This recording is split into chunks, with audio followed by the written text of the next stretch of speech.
एबे एबे आसिला मिशन शक्ति को नहीं बड़ खबर जहाँकि सूचना मुताबक निखिल ओडिशा जीविका मिशन एससी संघर आह्वान रे राज्य सरकार कले बड़ घोषणा। कौन जानिबा आज जानिया पूर्व एपर्यंत जदि लाइक करना लाइक गोटे करनु एवं चैनल नु आसले चैनल को सब्सक्राइब करी एबे नोटिफिकेशन ऑन कर नुआ नुआ अपडेट पाइबे।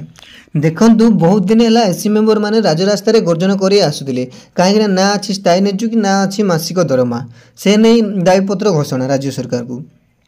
ए पर्यंत किछि कार्य आरंभ करिना जहाँ माने आगरु थिला एससी मेंबर मानक माने महिला मानक ही नहीं निजर अस्त्र रूपे कार्य करथिले राज्य सरकार किंतु ए क्षेत्र रे नुआ देखंतु 2019 ठारू आरंभ करिथिले प्रतिश्रुति देइथिले हमर राज्य सरकार किंतु 2022 मसिया रे आरंभ होइतला एई भत्ता कार्यक्रम बीजेडी सरकार को द्वारा हेले 2 वर्ष भितर किछि परिवर्तन नै नुआ सरकार आसिला परे किछिटा परिवर्तन देखा देबो बोली सूचना मिलुथिला हेले आज जाय किछि परिवर्तन नै भत्तार ना स्थायी नियुक्ति ना मासिक दरमा से नहीं ताती उठिले आम मिशन शक्तिर एससी मेंबर माने जेमिति कथारे अछि नारी हेले पाठ होई देश जीव आगे किंतु एई क्षेत्र रे संपूर्ण ओलटा देखिबा को मिलुछि पाठ होई अछंती हेले